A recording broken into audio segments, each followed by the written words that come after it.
There is a difference between a man who suffers and a man who grows. Both may fall. Both may fail.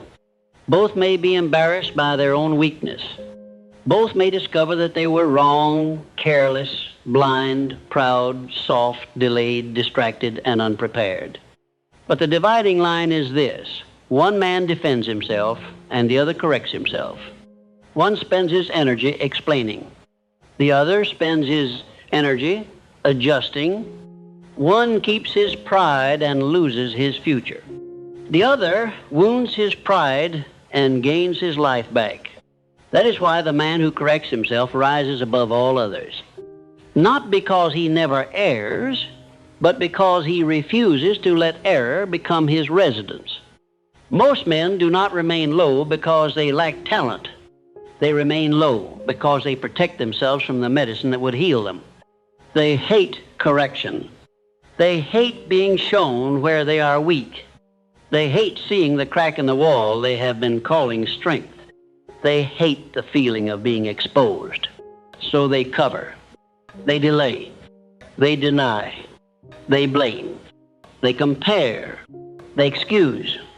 They tell long stories to make their failures sound noble. They speak of circumstances, unfairness, bad timing, ungrateful people, difficult seasons, misunderstood intentions. They will do almost anything except the one thing that would actually raise them, tell themselves the truth and change. That is the curse of pride. Pride does not always appear as arrogance. Sometimes it appears as wounded sensitivity. Sometimes it appears as endless self-justification. Sometimes it appears as a man saying, "You do not understand," when what he really means is, "I do not want to be corrected." This is why so many stay beneath their own capacity. They would rather preserve the image of themselves than improve the reality of themselves. They would rather sound right than become stronger. They would rather be comforted than be transformed. But the man who rises is different. He may feel the sting of correction just as sharply as any other man. He may hate the exposure of his flaws in the first moment. He may feel his pride protest. But he has learned something the weaker man has not.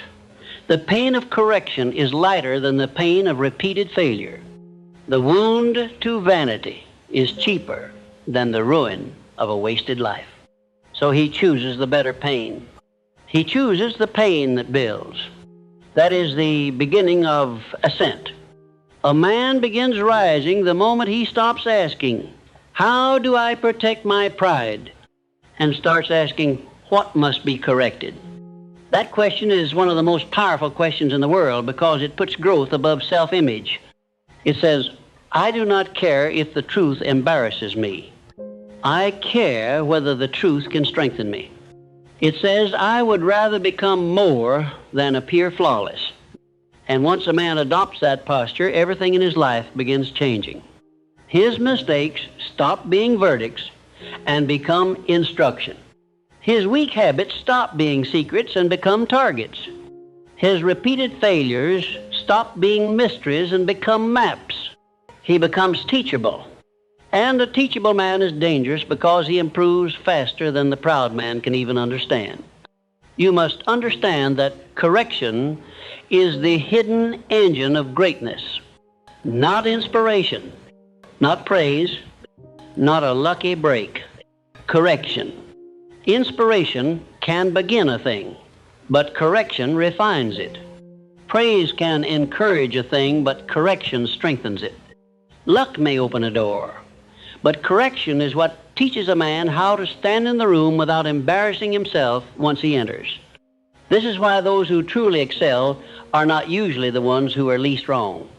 They are the ones who became most willing to confront what was wrong and remove it.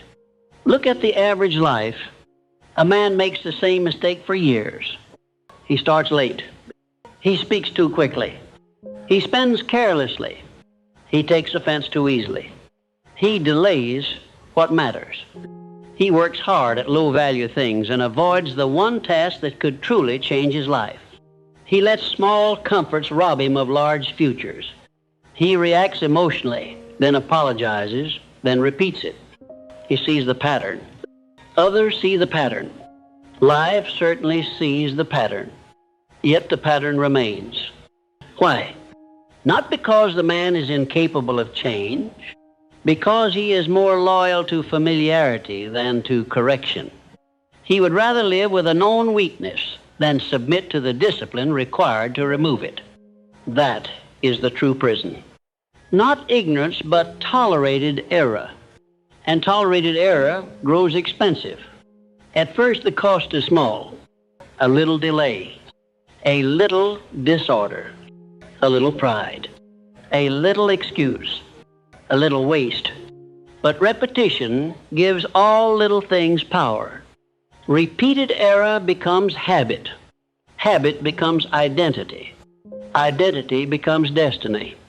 This is why the man who refuses correction eventually becomes trapped in a life that keeps producing the same pain in different forms. He wonders why his relationships feel heavy, why his work stays mediocre, why his money disappears, why his discipline always fades, why his peace is so fragile. Yet the deeper answer remains the same. There are parts of him that should have been corrected long ago, and because they were not, they now own more of his life than they were ever meant to. So let the truth strike where it must. The future does not belong to the most comfortable man. It belongs to the most correctable one. That word matters. Correctable. It means you can still be taught. It means you can still be interrupted by truth. It means your habits are not beyond challenge. It means your ego has not become so heavy that it crushes the very lessons that would have saved you. A correctable man can be rebuked without becoming an enemy. He can be shown his error without turning bitter. He can examine his conduct without collapsing into self-hatred. He can hear the truth and remain standing long enough to use it. This is tremendous strength. More men have been ruined by being uncorrectable than by lacking intelligence. Now, do not confuse self-correction with self-contempt. These are not the same. The man who corrects himself is not a man who despises himself. He is a man who respects his future too much to let his present weakness go unchecked. He is not trying to destroy himself. He is trying to remove what keeps destroying his usefulness. Self-contempt says, I am worthless. Self-correction says, this conduct is beneath what I can become, and it will be changed. One weakens, the other sharpens. One produces paralysis, the other produces movement. You must know the difference, because weak men often hide from correction by calling it being too hard on themselves, when in truth they are simply afraid to let the light touch what they have been excusing. The man who rises becomes ruthless with excuses, not theatrical. Ruthless. He stops dressing delay in elegant language. He stops calling laziness overwhelm. He stops calling fear careful timing. He stops calling indulgence balance. He stops calling repeated surrender being human when the same weakness keeps robbing him again and again. He tells the truth in plain speech. I avoided it. I delayed. I chose comfort. I wasted force. I spoke carelessly. I broke the standard. These are strong sentences because they create handles for change. Vague language protects weakness. Precise language attacks it. This is one reason the correcting man rises. He can see clearly. He is not constantly fogging his own life with flattering interpretation. He does not keep lying to himself about why he is stuck. He can say, this is where I lose ground. This is where the pattern starts. This is where my attention gets stolen. This is where I betray what I say I want. Once a man can name the leak, he can close it. But the man who keeps explaining, softening, decorating, and romanticizing his failures stays weak because he has no clear target to strike. And striking matters. Correction is not merely awareness. It is action. Many men know exactly what is wrong with them and still do not rise because they stop at knowledge. Knowledge alone does not transform a life. Correction does. The man who rises takes the truth and turns it into a decision. He puts a border where there was looseness. He makes a rule where there was drift. He builds a structure where there was waste. He changes the hour, the habit, the environment, the spending, the speech, the standard. He acts on what he sees. That is the difference between a man who merely understands and a man who ascends. Now, this kind of ascent is rarely loud at first. It often looks very plain. A man rises earlier. He protects the first hour. He stops allowing distractions into his strongest time. He corrects his speech and becomes slower to promise, slower to complain, slower to explain himself. He begins finishing what he starts. He returns more quickly after weak days. He stops letting small failures become whole seasons of surrender. He tells the truth about money. He tells the truth about appetite. He tells the truth about the parts of himself that still seek the easy road. These may look like small things to a careless mind. They are not small. These are the adjustments by which entire destinies are rewritten, because destiny is not usually rewritten in a stadium. It is rewritten in private by a man who has finally grown tired of his own repeated sabotage and has become willing to cut it out.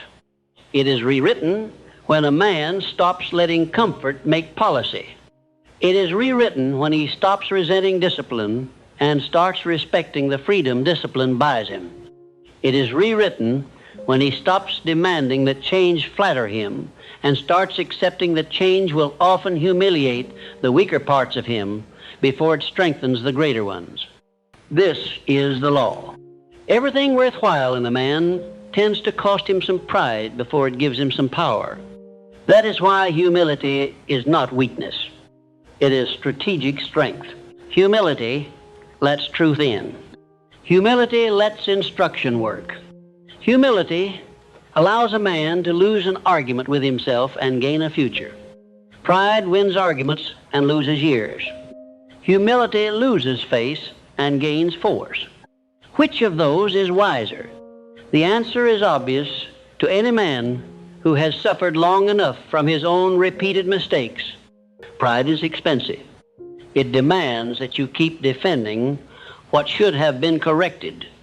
Humility is cheaper in the long run because it allows the painful truth to do its surgery early. And this surgery must be repeated. One correction is not enough. Life is layered. Weakness hides in many corners. A man may correct his schedule and still have a loose tongue. He may correct his work ethic and still have ungoverned appetite.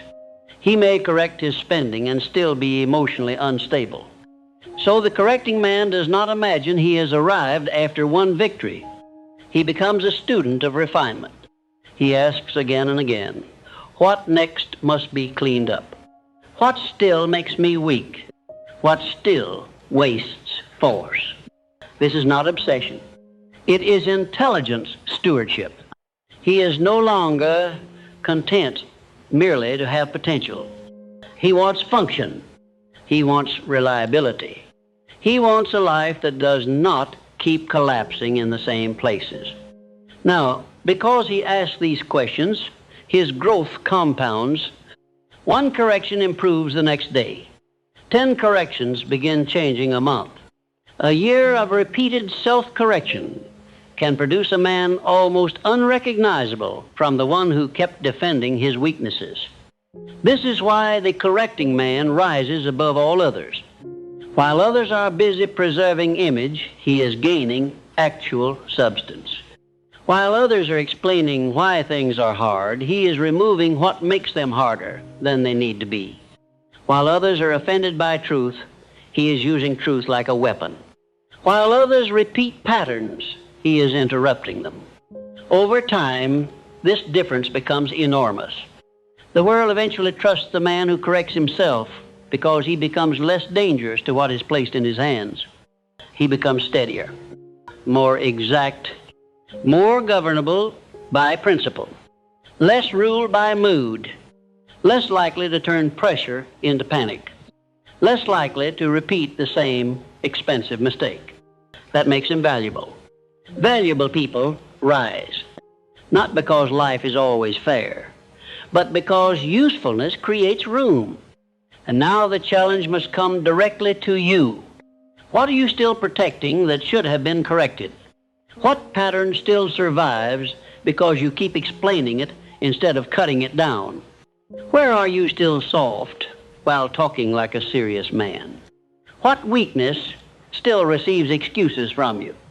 What careless habit keeps stealing force from your future while you call it just how you are? These are not small questions. They are the doorway. If you answer them honestly, you begin rising now.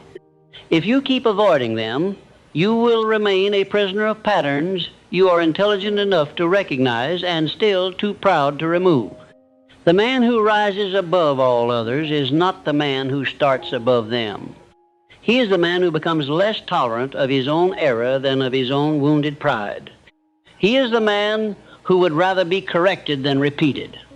He is the man who would rather lose face for a day than lose his future for a decade. He is the man who can stand before truth, let it cut him clean, and then build something stronger from the wound. That man rises because correction is no longer his enemy. It has become his path. And once a man accepts that correction is not humiliation but elevation, the whole shape of his life begins to change. He stops fearing truth. He stops treating discomfort as an insult. He stops asking whether the correction hurts his pride and starts asking whether it saves his future. That shift alone separates him from the crowd, because the crowd would rather remain familiar than become formidable. The crowd would rather be comforted than corrected. It would rather have its excuses understood than its weaknesses removed. But the man who rises develops a different appetite. He begins craving exactness. He wants to know where the leak is. He wants to know what still slows him. He wants to know which habit keeps turning effort into waste. He wants to know what part of his conduct is still too loose to carry the life he says he wants. That appetite is rare. And because it is rare, it creates unusual results. Look carefully at the average man when correction approaches him. He becomes defensive before he becomes curious. He protects his image before he protects his progress. If someone points to a flaw, he immediately begins explaining why it happened, who contributed to it, how unusual the circumstances were, how difficult things have been, how anyone would have done the same. That is weakness trying to survive. It is the reflex of a man who has tied his sense of worth to appearing right rather than to becoming stronger.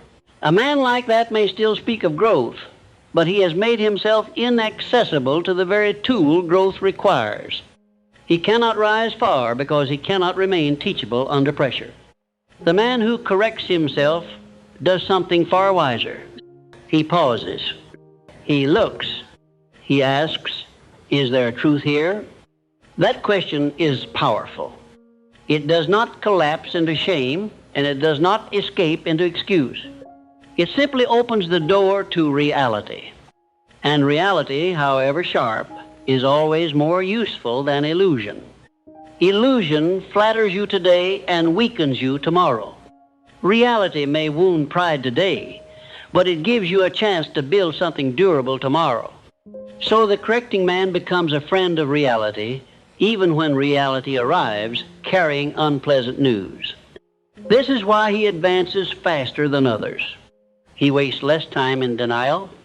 Denial is expensive. It keeps the wrong thing alive.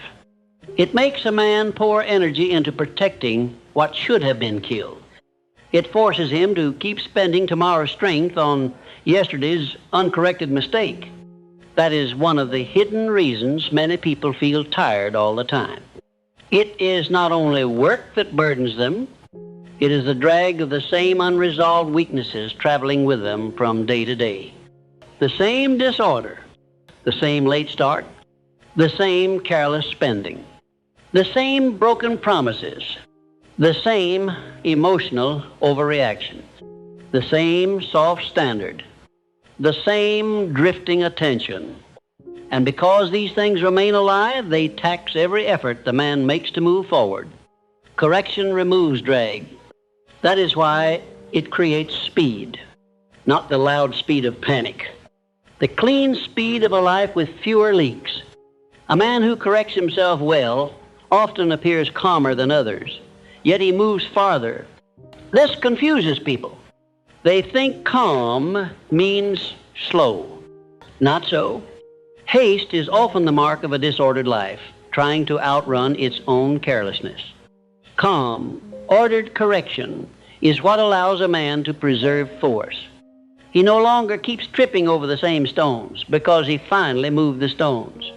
He no longer spends every week repairing what should have been fixed last month. He no longer lives in endless recovery mode. His path becomes cleaner, so his effort goes farther. This is why you must stop admiring raw effort and begin respecting corrected effort. Raw effort alone can still produce exhaustion without elevation. A man can work fiercely and remain foolish. He can move all day and still keep feeding the very patterns that stop him from rising. But corrected effort is different. Corrected effort becomes smarter over time. It becomes more exact. It stops pouring itself into the same old cracks. It starts producing cleaner results because the man has finally become honest enough to admit where his force was being wasted. And honesty is the heart of correction. Without honesty, nothing changes deeply. A dishonest man may alter surface behavior for a while, but because he has not told the truth about the root, he keeps reproducing the same fruit in slightly different forms. He changes tactics, but not his internal allegiance. He still protects comfort. He still worships appearance. He still fears exposure. He still uses vague language where plain language would have forced change. That is why plain speech is one of the greatest tools of self-correction. A man must learn to say, I delayed. I chose ease. I avoided the real task. I spent emotionally. I wanted to be admired more than I wanted to improve. These are clean sentences. They cut through fog. They force precision. Precision is the beginning of power because it creates a target. Now, notice something important. The correcting man is not fragile. Fragile men think correction destroys them. Strong men discover correction reveals them. It reveals what they still need to conquer. It reveals which parts of themselves are still too childish, too impulsive, too loose, too vain, too undisciplined, too dependent on mood. That revelation is not the end of dignity. It is the beginning of real dignity, because real dignity is not pretending to be complete. It is becoming governable enough to keep improving without self-dramatization. Self-dramatization is another enemy here. Many men turn correction into theater. They either become defensive and loud, or they collapse and become melodramatic about how broken they are. Both reactions waste time. The correcting man avoids both. He does not need to defend his weakness like a lawyer, and he does not need to turn his weakness into a tragic identity. He simply studies it, cuts it, and continues. This is one of the reasons he rises. He does not build a whole personality around what is wrong with him. He builds a method around how to remove it. That method matters. Because self-correction is not a mood, it is a practice. A practice means there is sequence. First, observation. Then truth. Then decision. Then action. Then repetition. Many men observe but never decide. Many decide but never act. Many act once, but never repeat. The correcting man respects the whole chain. He sees the fault. He names it plainly. He chooses a remedy. He applies the remedy. He watches the result. Then he keeps refining. This is why his life gradually becomes stronger.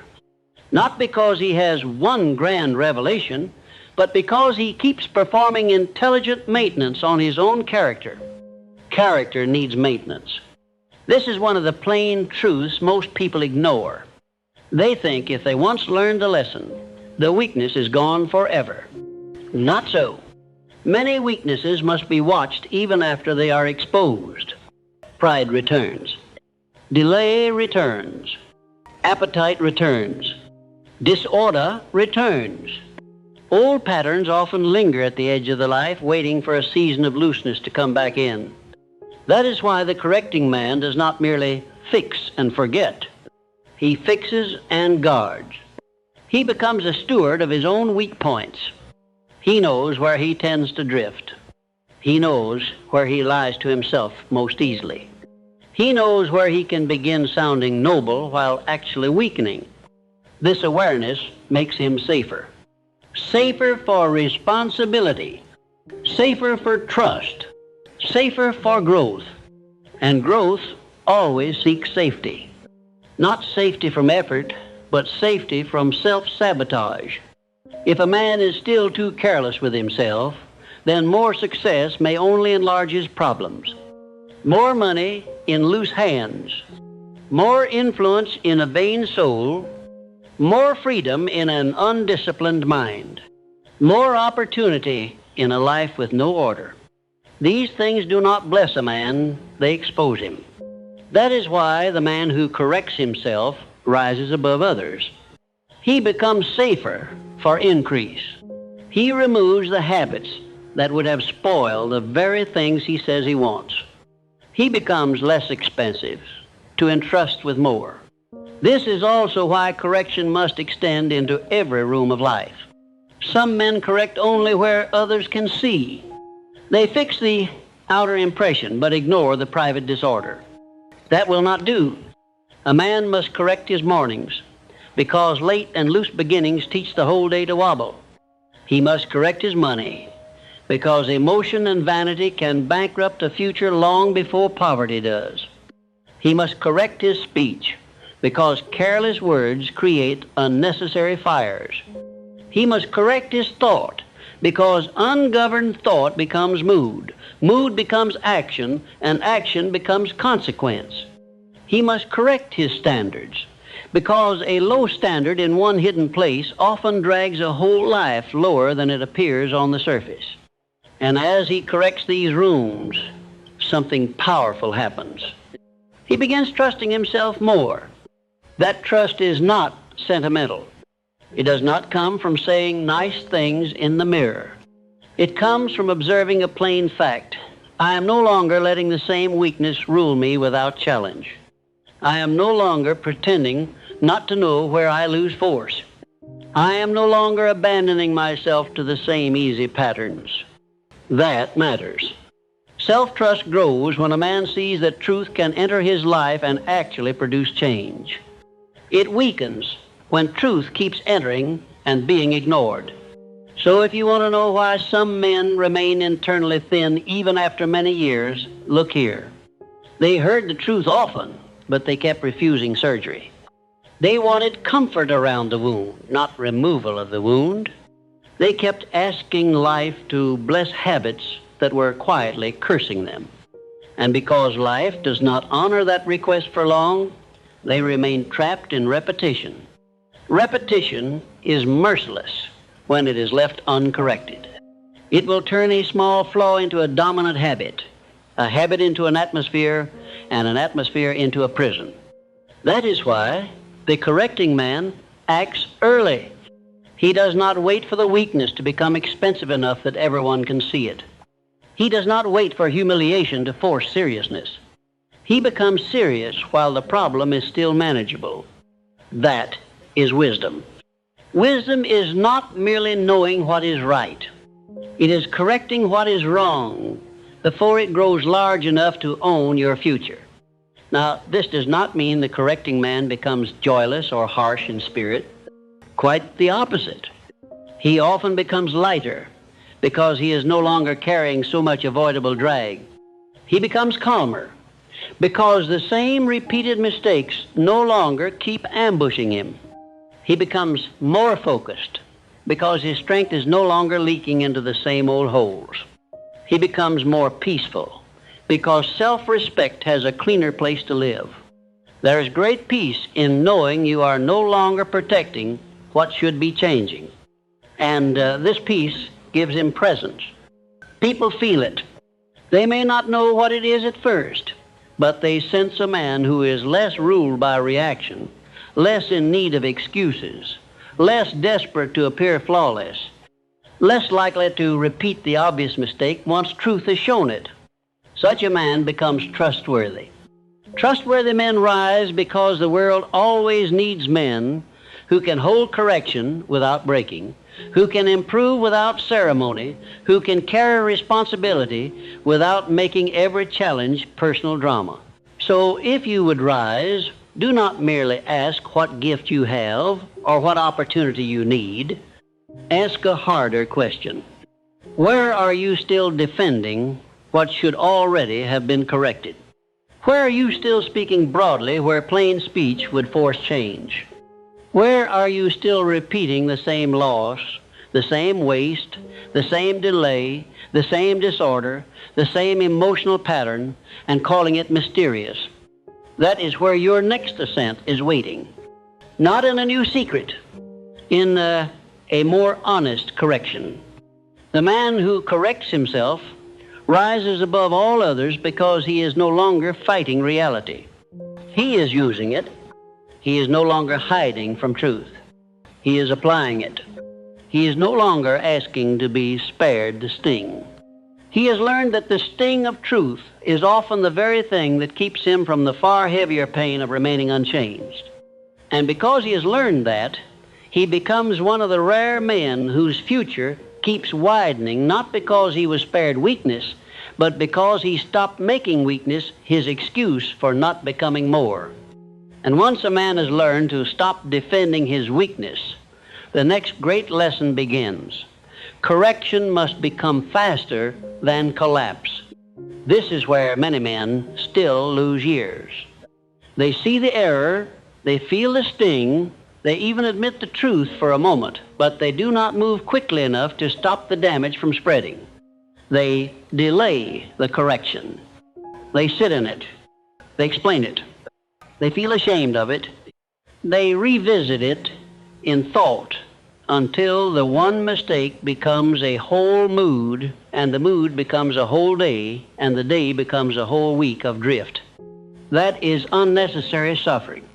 The man who rises above all others is not merely the man who notices his flaws. He is the man who interrupts them before they become territory. That is power. Power is not always loud. Sometimes it is simply the ability to stop a bad pattern after 10 minutes instead of after 10 days. Sometimes it is the strength to catch the mind in the act of making excuses and shut it down before the excuse becomes a decision. Sometimes it is the willingness to say no. That is beneath the standard. Return now.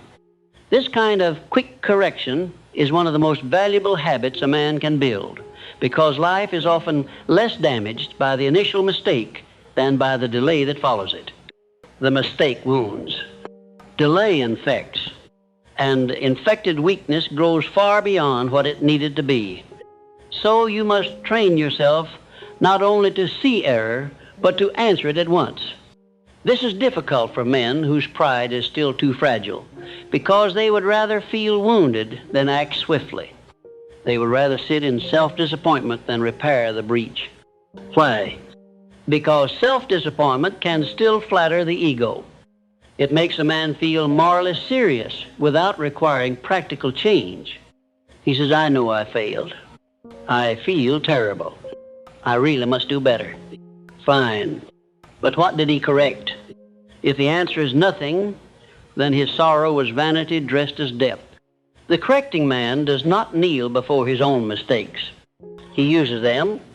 He extracts the lesson. He tightens the border. He returns to the work. Return is one of the strongest words in the language of growth. Weak men think their life is decided by whether they ever stumble. Strong men know it is more often decided by how quickly they return. Return to the standard. Return to the schedule. Return to the first task. Return to the truth. Return to the law. Return to the body. Return to the budget. Return to the work. Return to the practice. Return to the central aim. This returning is not weakness. It is mastery. The old self wants drama. It wants one failure to become an identity. It wants one weak day to become a whole philosophy of surrender. But the man who is determined to rise refuses to let error own more time than it has already stolen. Now, this quick return requires a deeper form of honesty. You must stop using vague language about your failures. Weak men say things like, I lost motivation, I got off track, things got busy, life happened. That language hides the cause. It protects the ego from having to look too closely. But precise language forces correction. I chose ease. I gave away the first hour. I let my attention scatter. I indulged appetite. I delayed what mattered. I said yes where I should have said no. Those are useful sentences. They expose the true problem. And once the true problem is named, it can be confronted. This is why clarity is mercy. A vague man cannot correct himself deeply because he cannot see the thing clearly enough to cut it out. He knows something is wrong, but he speaks around it. He circles it. He gives it shadowy names. He calls it stress when it is really poor boundaries. He calls it burnout when it is really disordered priorities. He calls it lack of confidence when it is really lack of repeated proof. He calls it bad timing when it is really fear of beginning. This kind of fuzziness keeps a man trapped because what is not clearly seen is rarely directly challenged. The correcting man learns to love plain speech, especially with himself. He says what it is. He says what happened. He says where the break occurred. Then he moves against it. And as he does, something remarkable starts happening.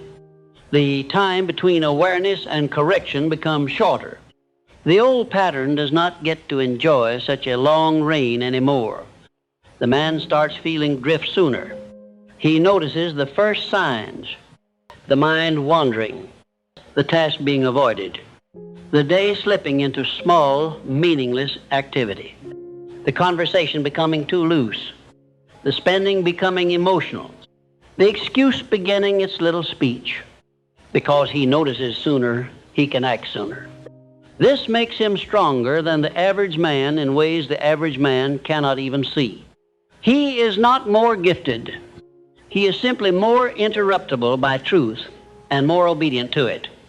That obedience changes everything. It changes the speed of growth. It changes the quality of results. It changes the emotional climate of the whole life. The weak man keeps being surprised by his own decline because he leaves so much unattended. The strong man becomes less surprised because he watches his life more intelligently. He does not stare at himself with vanity. He watches with stewardship. He asks, where is force being lost? Where is the pattern beginning? What must be cut now before it grows? This is one reason the correcting man rises above all others. He becomes a better manager of decline. He does not wait for it to become public. He stops it while it is still private.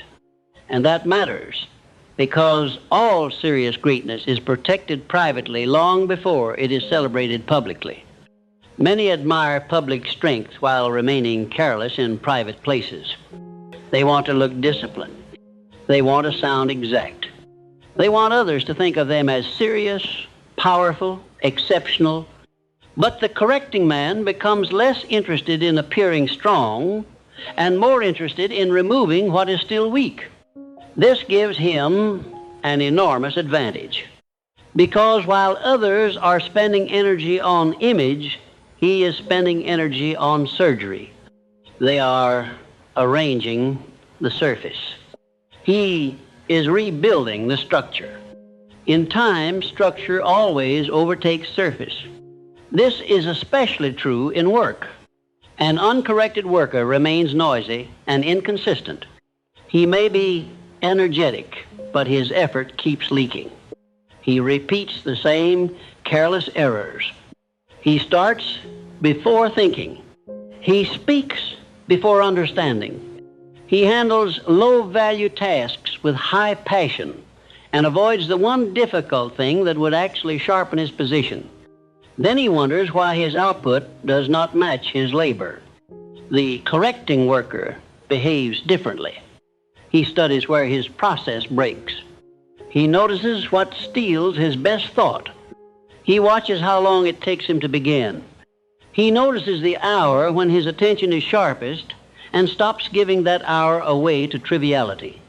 He cuts waste. He reduces drag. He refines method. This is why his work improves faster. Not because he works without flaws, but because flaws do not get to remain unchallenged for long. The same law applies to money. A man may speak proudly of large ambitions and still remain low because he refuses to correct the habits by which money leaks from his hands. Careless spending, emotional spending, vanity spending, blind spending, weak accounting, delayed responsibility. These things do not merely affect numbers. They affect identity. They train a man to remain governed by appetite rather than by aim. The correcting man does not wait until a financial crisis humiliates him. He begins early. He looks. He names the weakness. He changes the pattern. He stops letting money act as a servant of emotion and starts directing it as a steward of the future. That shift alone can change the whole atmosphere of a life. And the same is true of speech. Careless speech is one of the most expensive weaknesses in the world because it damages trust, scatters energy, creates repairs, and reveals a lack of inner government. The man who corrects himself becomes increasingly watchful over his tongue. He notices exaggeration. He notices unnecessary complaint. He notices promises made too quickly. He notices words spoken to protect pride instead of serve truth. He notices the urge to talk when silence would preserve force. This is not stiffness.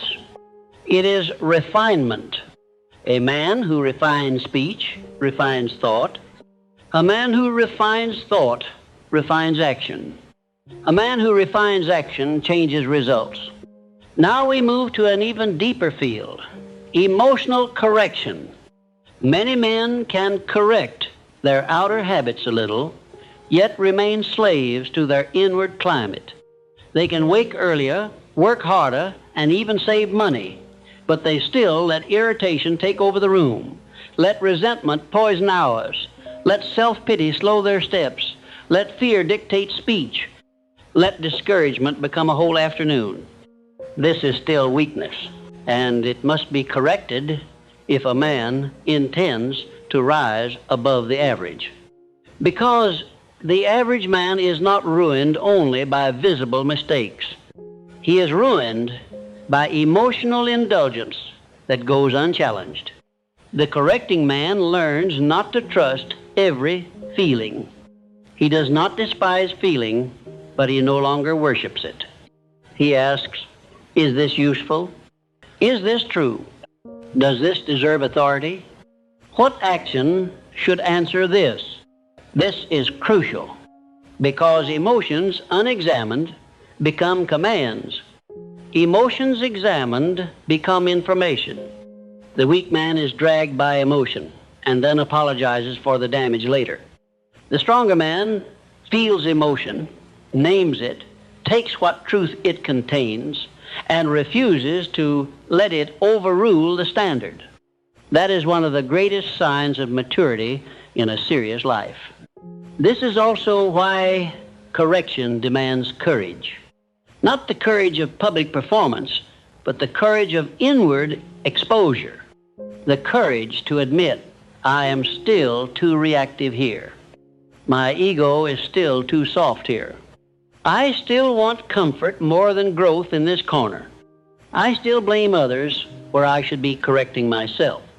I still talk too much and build too little. These admissions are painful because they strip away excuse.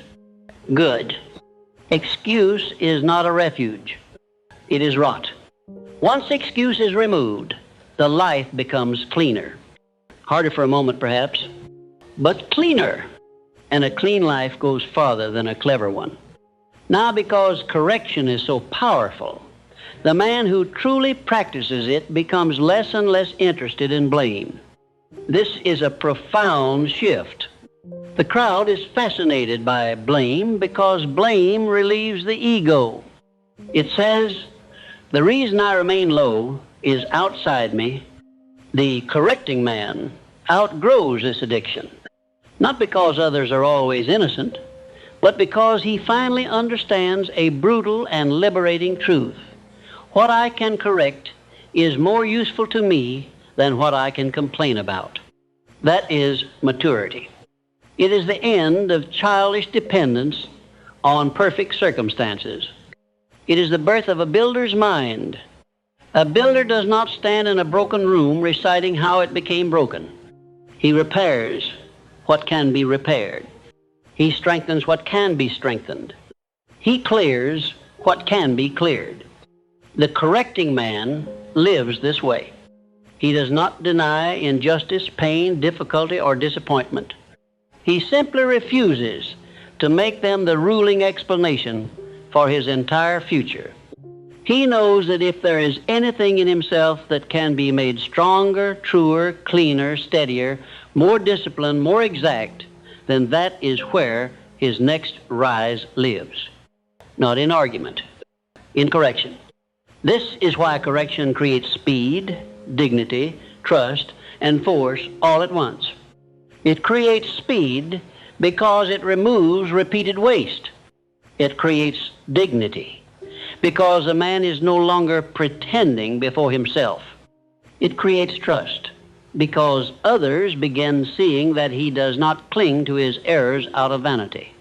And it creates force because every corrected weakness stops stealing from the future. Over time, these gains compound. The man becomes calmer, not because life is soft, but because his own repeated leaks are no longer draining him so badly. He becomes more focused because less force is being lost to the same old nonsense. He becomes more valuable because his conduct becomes more dependable. These are not small rewards. They are the very architecture of ascent. So now the challenge sharpens. Do not merely ask whether you have been wrong. That question alone will not save you. Ask whether you are becoming quicker to correct, quicker to tell the truth, quicker to identify the pattern, quicker to cut what weakens, quicker to repair the breach, quicker to stop feeding what you know is beneath your future. This quickness will distinguish you more than talent ever could. Talent may open the first door, but the man who corrects himself again and again is the man who keeps rising long after talent alone has reached its limit. And when a man becomes quicker to correct, he begins entering a level of strength that most people never touch, not because it is forbidden, but because it requires a kind of inward courage they never develop. It is the courage to stop making peace with your own repeated weakness. That is where greatness begins, separating itself from mere potential. Potential is easy to admire because it asks so little in the present. It allows a man to dream about what he could be while still tolerating what he should already have changed.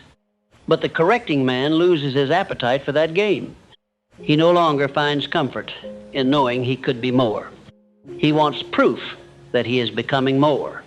And proof always shows up in conduct first.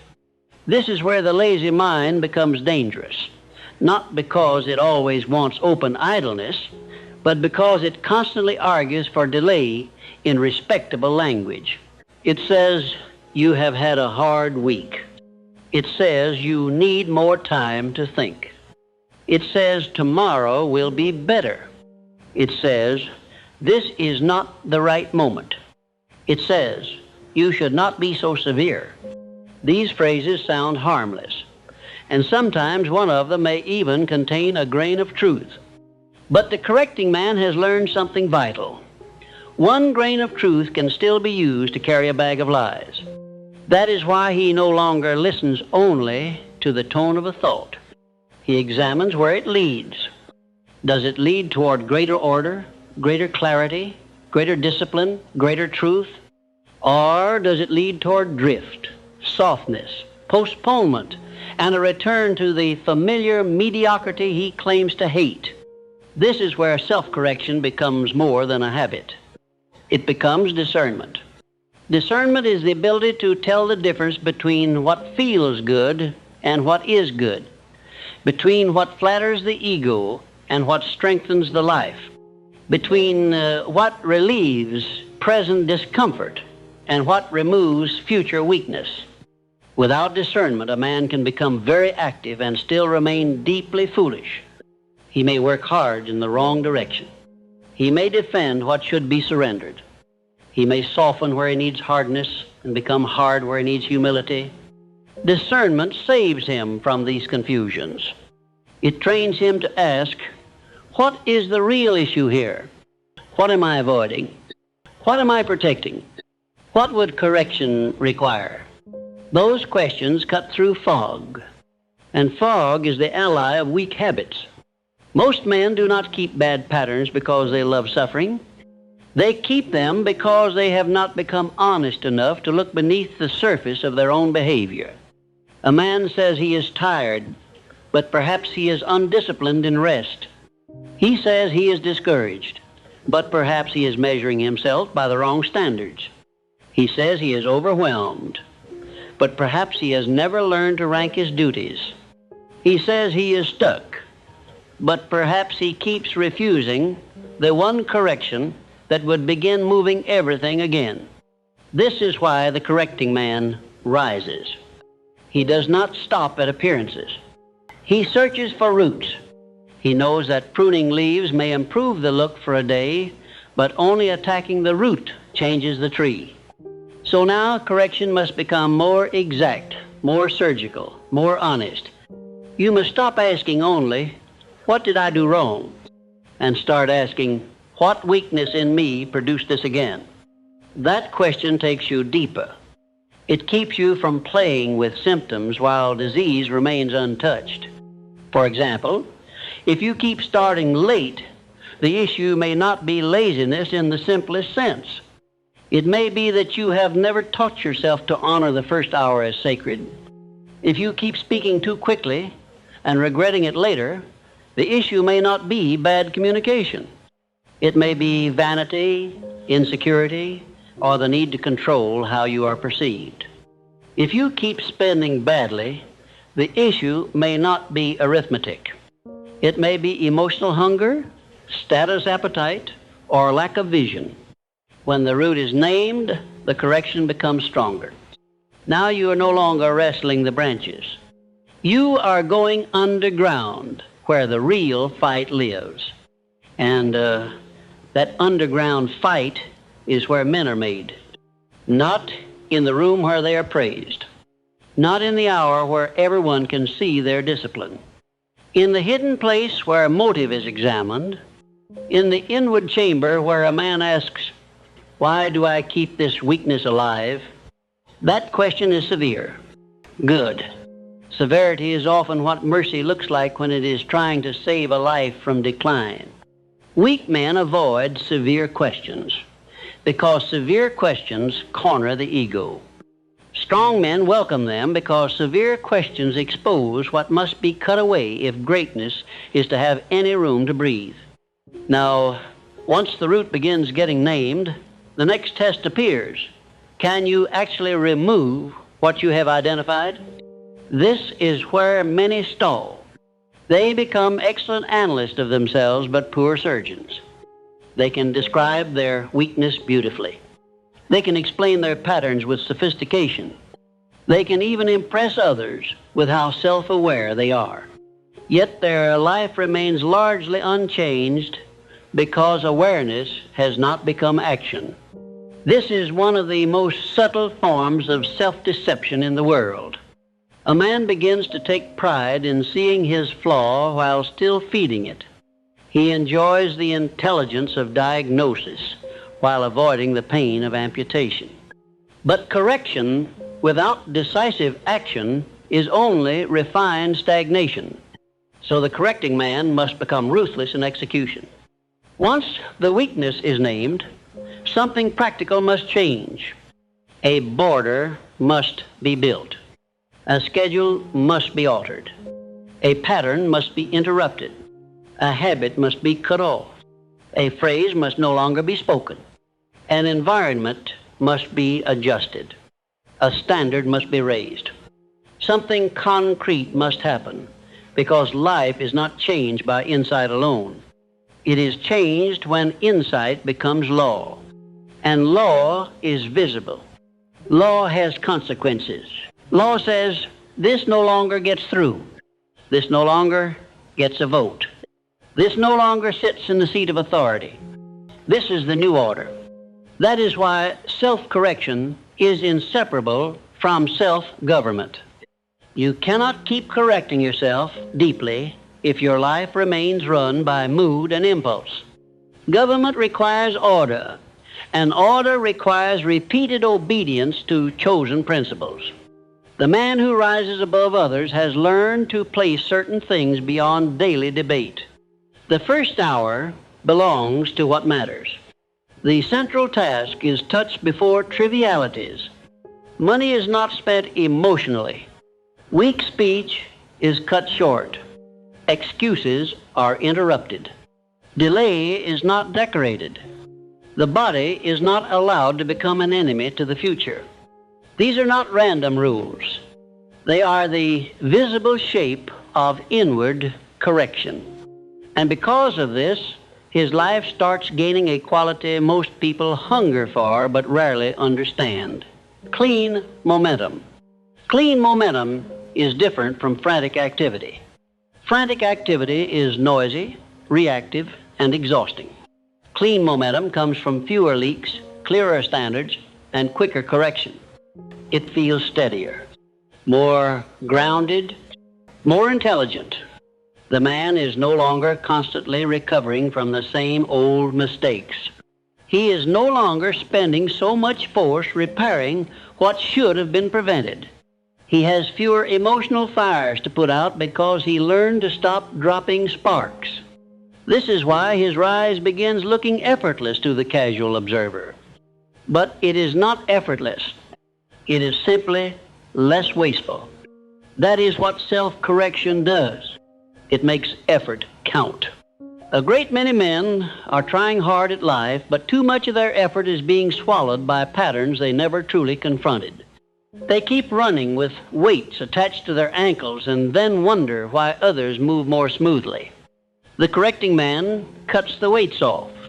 Not all at once, perhaps, but steadily. He becomes lighter, where he was once burdened by his own repeated foolishness.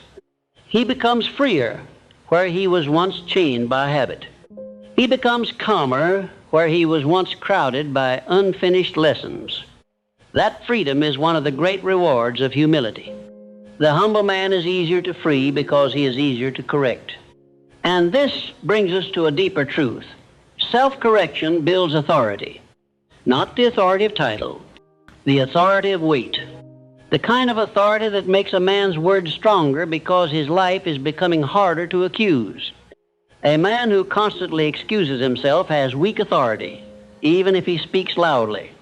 But a man who sees his fault, admits it, corrects it, and returns stronger, begins carrying a different force. People trust him more. Life trusts him more. Responsibility starts fitting him better because he is no longer always the same man after every lesson. He is becoming teachable under pressure. That is rare. Rare things rise. Now, at this stage, one of the great enemies becomes self-pity. Self-pity is a cunning destroyer because it disguises itself as honesty. A man feels the pain of his weakness and begins nursing it instead of removing it. He says, I know I am broken here. I know I always do this. I know I struggle. And then he sits in the feeling as though the feeling were somehow noble. But self-pity never corrects anything. It only makes weakness feel more personal, more dramatic, more fixed. The correcting man must reject this temptation. He may feel pain, yes. He may feel regret, yes. But he does not build a chair beside the wound and call that depth. He gets up, he acts. He applies law where the softness wanted sympathy. This is not cruelty. It is respect for life. Your life is too costly to be handed over to repeated sentimental weakness. Your future deserves more than your best explanation of why you are still stuck. It deserves change. It deserves clean confrontation. It deserves repeated intervention, where the old pattern keeps trying to re-enter. The man who rises sees this clearly. He stops speaking of his future as though it were a dream floating somewhere ahead. He starts treating it as something being helped or harmed by every pattern he leaves alive today. That clarity also changes his relationship with other people's criticism. Weak men either become hostile to criticism or addicted to it. They either reject all outside correction or become unable to move without constant validation. The correcting man finds a wiser middle. He does not surrender his whole judgment to every outside voice, but neither does he assume every criticism is an enemy. He listens. He weighs. He asks, is there truth here that can sharpen me? If yes, he uses it. If no, he discards it without wasting much life in resentment. This is strength. The world cannot easily derail such a man because he does not panic every time someone points at a flaw. He has already made peace with being unfinished.